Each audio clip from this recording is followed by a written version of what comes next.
So look, I am trying to train you on a video program using a video program. So all of my audio settings is getting crossed up here. But check this out. I'm glad to have everybody with me during lunchtime.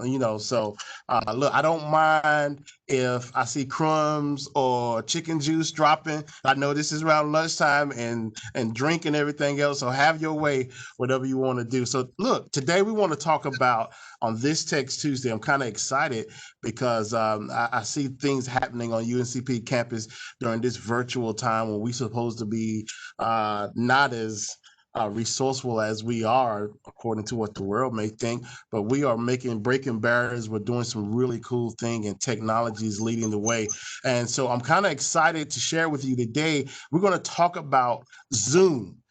This is like a Zoom 101. Now, look, this isn't all inclusive of Zoom yet because we're still learning, and there's so much that has changed over the last 6 or 7 months since we've been in this pandemic. But today we want to take a brief look at some of the cool things that you can do in Zoom. We're going to show you how to get to Zoom, how to bring it up, how to schedule some of your meetings. Now, let me preface this real quick. If you're already an avid WebEx user, you're already about 50% of the way there. So if you're new to all of this, hey, we're going to have to jump on the boat and learn together. But there's a lot of great resources out there that we're going to show you that'll help you come up to speed really quickly on Zoom. And Marquita is here with us too. So, we're the Batman and Robin type setup. So if you got any questions, just feel free to chime in and we can go from there. So I'm going to share my screen with you. So to get to Zoom, first thing you want to do is, let me make sure I'm clicking right here. To get to Zoom, you want to go to uncp.zoom.us. That is the beautiful landing page that we have there. And once you arrive there, there's a couple of things that we want to bring to your attention. Now, if you want to sign in to manage your account, to create a session or whatever, you want to go to the sign in. If you are joining a session that somebody else has already hosted, just click the join button. Put in the meeting info, your name, and bam, and you're going to be in that session within a couple of minutes or seconds. Down to the bottom at this site is some really good information that you may want to pay attention to. So Zoom at UNCP is some information that just came out this week on the Do It website that will help you get started if you're a new user in Zoom, if you haven't really heard about it or know what the device is. This is some really good information here that you can click on to get some really upfront information quick in a hurry. There's also a getting started link here. Zoom has a lot of resources to help you along the way.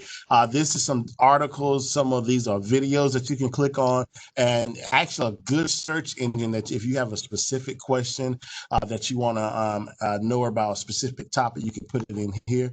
Also, you have another really good link down to the bottom is the client. So what the client is a little app that will sit on your desktop. And there's a couple things that you could do with that. So from what I'm hearing and experiencing, the app is a little bit not as full-fledged as the is it the app or I'll find out, but there's one of them. It's either the app or the browser version, which isn't as full as the other, but I'll find out and pass that on to you. But anyway, here's the area where you can download those, that client, and also you can add this add-on so you can schedule your meetings in Zoom and some other stuff if you're using your mobile device and browser extensions and so on. Also on that bottom of that page is a really good Zoom support page. And, I'm a video creator, I'm a producer, been doing it for years, but Zoom has the bomb videos. I can't keep up with these. So we're going to be using a lot of these. And feel free to come here, check them out. They're really good, short, simple, and to the point. The quality is really great. Most of these videos are within 1 minute to like 3 to 5 minutes long, and they'll get you where you need to go pretty fast. And all of that is on the landing page, so you don't have to go too many places to find out what you need to do. So to start your account, there's really not a lot that you need to do. Is just sign in and then sign in with your information. It's going to take you to another page where you put in your username and password, and voila, that's pretty much it. Now, once you sign in, this is what you're going to come up with. And if anybody has any questions, want to jump in, just unmute your mic and ask away, or put something in the chat session, and Marquita will bring that to our attention. So you can go to your profile page here and load up your picture, your beautiful picture. You can get your personal meeting ID, and you can edit some of these things here. You can insert your email address and do all the kind of thing that you may want to do on your personal profile. So let's go down to the meetings, and this is where we're going to schedule our meetings. Our page is pulling up here. So these are all the scheduled meetings that we have coming up. This is all of our personal room items here, and it's similar to WebEx. If you're a WebEx user, again, where you have your personal room or your scheduled meeting. So if I just want to use my personal room for a quick tutoring session, for a quick meeting, or something I don't even want to take the time to schedule, I can just go up in here and just copy this invitation and send it to whomever I desire, or I can hit start and the meeting will pop up there. Also, you can go here and create some really cool meeting templates. I don't have any because I don't know how to use it yet, to be honest with you. So we're going to learn this together. So, but anyway, it's there. But anyway, so let's go here. Upcoming meeting. If I want to schedule a meeting, just go over here and click schedule. Now, there's a couple of things that you really want to be aware of when scheduling a Zoom meeting, and we're going to get to that in just a second. But here, it's the generic type of meeting setup. You can name it. You can put in your description. You can tell it when, the time, and these times are in 30-minute intervals, but you can go in here and type in 1:15 and so on if you need to do something in between those times. You can set your duration of your meeting. As always, you can set whether this is a recurring meeting. And if this is like a seminar or web, or you want registration required, you can just click this button here. Also, the meeting ID, you have an option, which is I really like. I can use my personal room ID with a scheduled meeting, which I thought was really neat in comparison to WebEx. I don't remember that feature being there. Or I can let Zoom generate a meeting link that will come up when I'm finished with the meeting. Now, the next piece is the security. So all of us heard about the Zoom bombing and all this kind of thing there. So it's going to default to having a passcode on your meeting. And that's another word is a password. And you can put anything that you want into this section here. This is a really big area here that you want to pay attention to, the passcode and the waiting room. The waiting room is what that does is just as it sounds. All of your attendees for your event is going to go into a waiting area, and you have to, as the host, have to manually allow them into your room. That when somebody pops in your room, there's going to be a little button that pops up saying so-and-so has joined your room. Would you want to bring them in? If you got 10, 15, or maybe 20 people, and this is a class, yeah, you may want to leave that on, but you may want to think about that if you're doing a seminar with about 40, 50, or a couple of hundred people, and you have to allow that many people in each time. It can be kind of worrisome. I was testing this out and prepping last week or the week before last, and I had about 30 to 40 people coming in my session, and it really got irritating to each time, especially for those latecomers that I had to go in and allow them to come in. And then if I was in the middle or something and didn't see it, I totally missed that they were there, and they had to send me a message say, hey, I'm in the waiting room, I can't get in. So I'll show you there's a way in the app that you can go in and turn that off. But just these are some of the things that you want to think about when you're planning your meeting. Next session is, this is something a little bit different from WebEx, that you have the opportunity to turn on or off your participants' video as they come into your session. So you might want to think about that. So you could have the option to turn yours on or off, or your participants again. And this is when they come in this session, it'll be disabled or enabled for them to turn on. Here you have your typical audio settings. They can call by telephone, or they can simply use their computer audio, or you could just select both. Another big option field here that you want to pay attention to is that whether you want to allow participants to join, mute upon entry, which is really good. So everyone is coming to your session, the latecomers won't interrupt you. You can require authentication. You could do breakout room. And you can set up to automatically record your meeting. There is once you hit this here, you can select whether it records on your local computer or in the cloud. If I'm not mistaken, we do have, unlike WebEx, we do have a limited amount of space when recording in the cloud. And I'll find out what that is. I think it's a few terabytes each person, but don't quote me on that as of yet. But I do know it's not unlimited like WebEx, so you will have to make sure that once you do those recordings, after you start getting a semester's worth of pile up, you may want to download those and offload those to Microsoft Stream or YouTube or your preferred video management system. One thing I'm gonna go back on is the breakout rooms, which is really popular. So right from the time that you schedule your meeting, you can create your breakout rooms, which is really neat.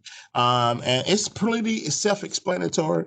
You can add participants to the room by their email if you know all these folks are going to be there, and you can create up to 50 at a time. And you can even import from a CSV file if you have that. I have not done that part yet, so we're still learning that. So hopefully in the near future, we can create a video on that to show you how to get that done if there's not already one in the Zoom makeup support area. Also here, alternative hosts, you can click here and type in the person's email address, and this will be your alternative host. So if you're an admin and you're scheduling the meetings for somebody else and you don't want to have to start the meeting, you can put them in here as an alternative host. They can fire up your meeting and run it for you without you being there. One thing that I noticed is that since this is new, you want to make sure that that person already has signed on into Zoom so their account will be created. All right, so we got our meeting all scheduled up and everything like that. So let's go to join a meeting. And if my audio or something drops out, please let me know because we're gonna open up a video call inside of a video call. So hopefully things won't go too crazy. So let's see here. I'll go with video on, launch it.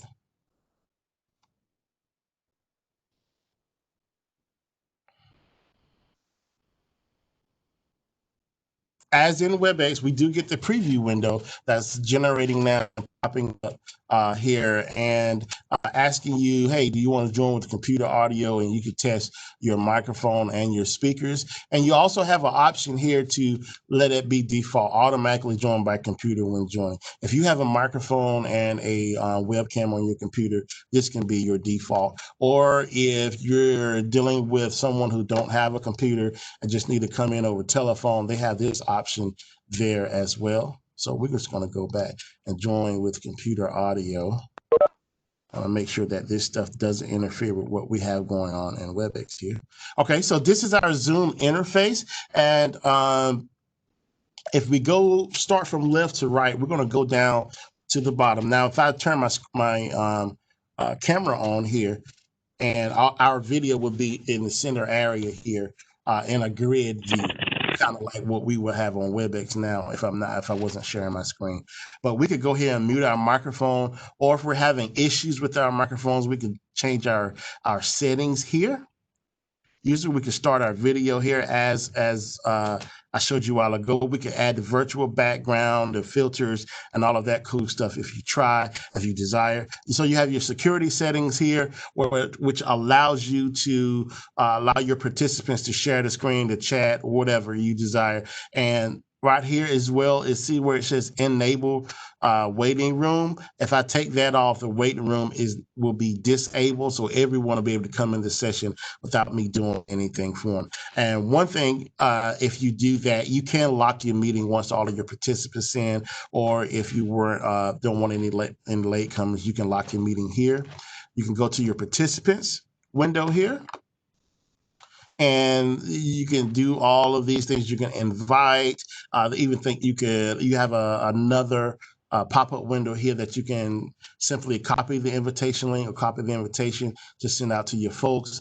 And embedded in here is a couple of email platforms that you can send your email straight from right within the invite window here on the participant window. So we also have a couple of commands over here if you are over to the far right. And also, if you click the more button, you have a few more options. So if, just say if you forgot to allow your participants to mute, you can go ahead and select that, and you can allow them to unmute themselves if they want to participate. If this is a collaborative session. And this is that annoying thing that I forgot to turn off on this session is play sound when someone joins or leave the meeting. So this may not be something that you want to leave on that constantly interrupts. It's totally up to you how you want to do that. All right, so that's the participant window. Of course, we have our wonderful chat window here where we can load files. And just like in other areas, we could chat to everyone publicly or just to the host or whatever. We have those options there. And one really cool thing, what I like about Zoom is the share feature. So if I wanted to share my screen, right? So one person can share at a time, multiple participants can share simultaneously. Now, I tried to do this in my practice and rehearsal session that I told you about, where I had about 30 or 40 people. I had a little issue with it, but it may have been my laptop at the time. But if you have a need to compare and contrast or share allow multiple people to share, you could do that. And some of the advanced sharing options are here, which is pretty much the same. So I don't know if this is going to work. So let's try and see if it's going to share. So I want to get, this is the screen I wanted to get to. All right. So you start seeing all these question marks here, exclamation points here, because of I'm in WebEx. But you have similar options. You have your whiteboard that you could share. If you're using your iPhone or iPad via AirPlay, it'll pair up with your Zoom session, which is really cool because you can use these devices as a digital whiteboard. And we'll do another video on that to talk about that. And you could connect your cable to it with your iPad and your phone, or you could share particular apps or applications or just something on the screen. Now, if you wanted to play a video like I was just doing at the beginning of this session, this is where you would select here, share computer sound, and optimize screen share for video clips. If you're in your class, or this is a music class and you're playing music files and you want them to transmit through your Zoom session, you must have this connected. Or if you're playing a YouTube file or something from Netflix with your class. One really cool thing that I do love about Zoom is if I go to my advanced file here, I have a little bit more tools that I don't have in other programs, right? So this is a beta. I haven't tried this yet, but I can use slides as virtual background. I can select portions of the screen that I wanted to share. And if I wanted to do the audio session, a music or computer sound only, I could select that. And I found that really good so far as in music classes where you want your the detailedness of your music to pass through. So I think it disables your video and passes the sound through. And this is really cool. This is my first time seeing this, where it allows you to share content from a second camera. So if you have like a USB document camera or something of the sort, you can use that. And we may have to do a video on that because that itself is worth a lot. And I know a lot of my friends in the School of Business love that. So also one of my favorite things that I'm liking, if I go to the Files button, so cloud apps are natively integrated right within Zoom. So if you got files in Dropbox, OneDrive, Google Drive, Box, or SharePoint, you can bring these files up right here in your session and share them out. All right, so we're going to come back and talk about the closed caption options later, but we do have a record option here. We have breakout rooms. We have some reactions with some emojis. It wouldn't be cool if we didn't have this for students. But one thing that we're going to talk about, I think later this month or in November, is some of the options under the more area, because a lot of people have come to this and need to have a way to reach their audience outside of campus, since we can't meet face to face as much. But Zoom allows you to live stream to multiple platforms. So you can live stream to Facebook, to the workplace, on Facebook, to YouTube, and custom live streaming service. And I've been playing with this. I do live streaming for churches and everything every single week. And when I saw this, I was loving this. So, and I did practice on it on my practice session the other week, and I did about an hour and I have a live session from within Zoom, and it works really well, and it's really simple to do. So you make sure you come back to that session later on that was sent out in the email. So we're going to talk about that. But one hot topic is breakout rooms, and Marquita's going to come in and talk about this a little bit more. We do have a video that I'll put in the chat section of this that you could check out as well. But excuse me, that breakout room is for WebEx. We're working on the video for the breakout room in Zoom. But I think I still have another video for that I'll put in the chat session as well. So Marquita, can you come in? Are you able to come in and like share your screen? Well, I don't know if you are in my Zoom or not. No. Can you Yeah, just just send me operate from it on your side? Sure. Awesome. You're such an awesome little co-host guy. Um, so with breakout rooms, hey everybody, I'm Marquita Patterson. So with breakout rooms, if you don't already see breakout rooms at the bottom of your screen, you can definitely enable breakout rooms in your settings at the bottom of your screen. Um, as James has at the bottom of his screen, I think under the security part down there. So you will be able to enable it there. And then once you do have breakouts, you will definitely be able to click that and then bring it up. So then only the co-host or the host will be able to manage your breakout room. So once you click on breakout rooms, depending upon however many participants you have in your session, you will get your pop-up box, and then you could automatically assign or you could manually assign persons into your breakout rooms. So you can pick one or two or three breakout sessions. And we do not have anyone into his Zoom session right now. So let's see, James, you can click on create sessions. Okay. Okay, and so now he has two rooms, so you can rename a session. And so you can rename that session and say what Braves 1 for the first room or Braves 2 for the second room, if you like.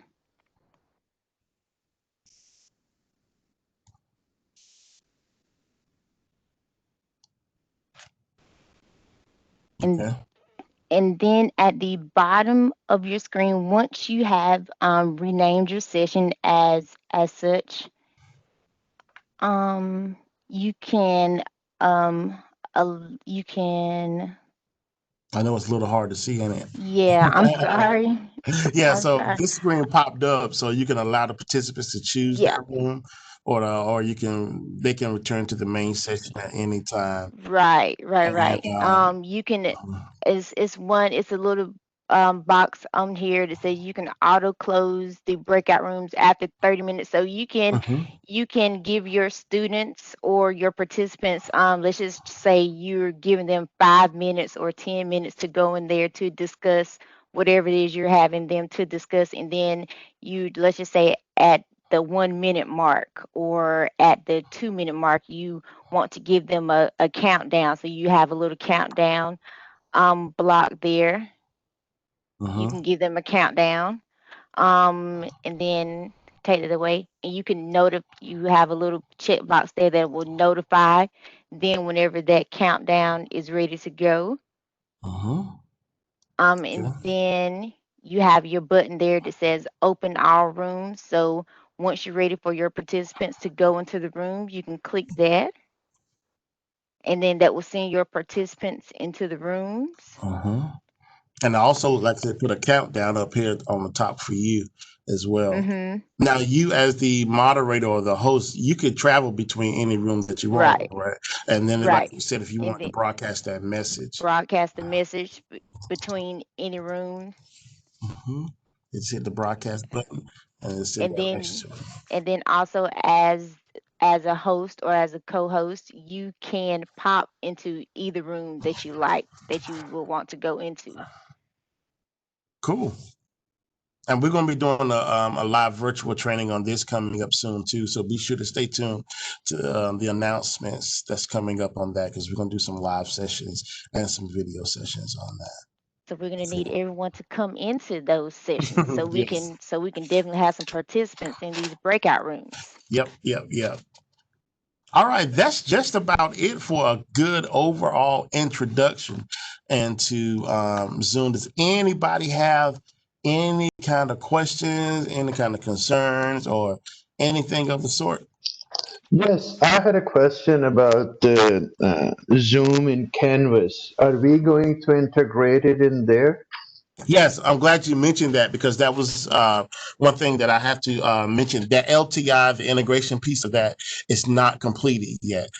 They are working on that, from what I understand, but it's not completed. So you'll have to do this manually right now until that integration is complete. But I heard it's on the way. Great question. Thank you, sir. Thank Yes, you. sir. Yes. And we had a question, James. Did we Mhm. record this? Yes, we did. Yes, yes. So there's going to be a website coming up that we'll publish out and let everybody know. Then we're going to place all the recordings from our Tech Tuesday sessions there as well. Any more questions? And this is Veronica. First, thank you, James and Marquita. Great Oh, training. I needed it. But for the host and the alternative host, do you both have the exact same, I guess, functioning and abilities? as far as I understand, yes. I think I need to work on that a little bit more. And I got a session this weekend where we're practicing just that. But the alternative host does have the options to open up the room, to record, to do just about everything the main host can do. Thank And you. once you're in that session, say like if you didn't do an alternative host in the beginning, once you're in that session and you need to step out, you can pull up your participant window and assign the alternative host or co-host to anyone you desire in that session.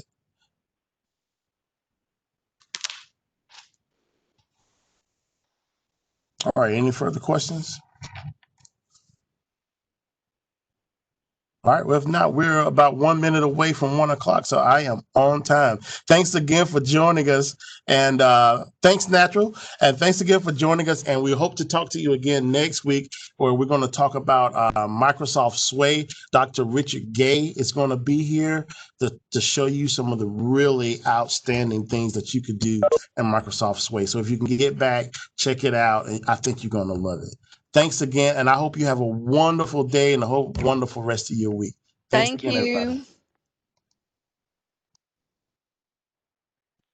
you.